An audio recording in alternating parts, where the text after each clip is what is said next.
This is episode 7. Tonight I'm going to make a rustic tomato sauce with meat, and in this case our meat is going to be ribs. We slow simmer this in with tomato sauce for a good couple hours, and it makes a really nice porky, meaty tomato sauce, which is fantastic over pasta. So this is really dead simple and tastes great, and it's perfect for a cold evening like today, a little bit snowy outside, and it's gonna be awesome. Our ingredient list for this is pretty simple. It's ribs, onion, red wine, Parmesan cheese, a bit of garlic, tomatoes, diced tomatoes in this case, and your noodles you can use. I'm gonna use spaghetti because I don't have anything else. But what's probably better is like a penne or something like that, a more tubular kind of pasta.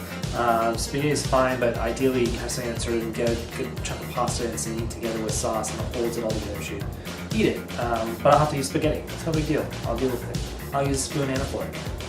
So let's get cooking. So I've got a rack of ribs here. Now these are just regular pork ribs, nothing fancy.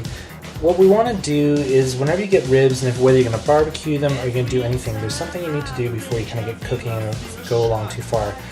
The back of the ribs usually have this sort of like white membrane on them.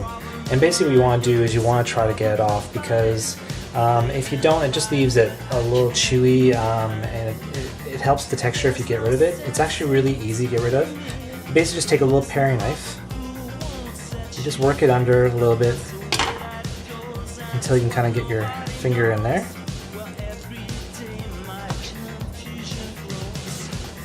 I don't think I did this very well. You see basically it's coming right off. If you do it really well, it'll all come off in one strip. If you do it really crappy like I just did it, it won't.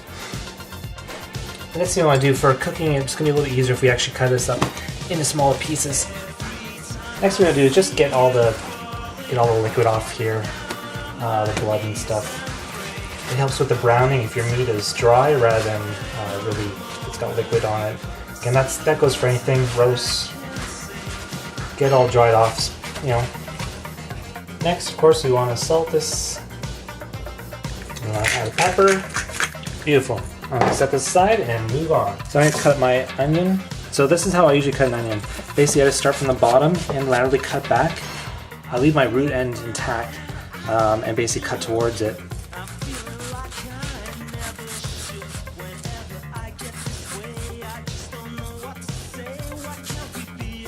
Okay, done those cuts, then I cut through like this. Once that's done, chop.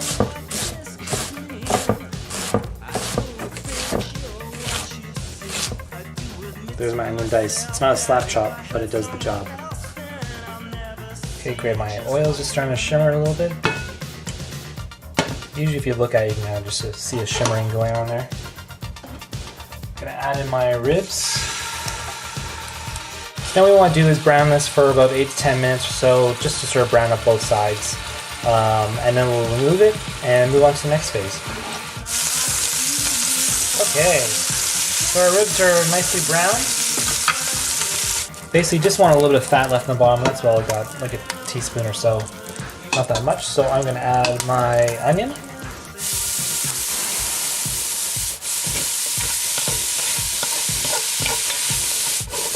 Okay, onions are softened down. I'm going to add my garlic in. I'm going to add in 3 cloves. Just for a few seconds. Okay, I'm going to take half a cup of red wine here and dump that in. So we're just going to reduce this for a couple minutes just so it's down to like almost like a glaze. So most of the wine is boiled off. Okay, so what we want to do now is add in 3.5 cups of our diced tomato. Or a can of diced tomatoes and the juice. I'm going to use actually a little mix here of tomato sauce and diced tomatoes, so it's not too chunky tomato-ish. And add that right into my pot. I'm also going to add my ribs back into the pot as well with any juices that have accumulated in the little pan they're in here.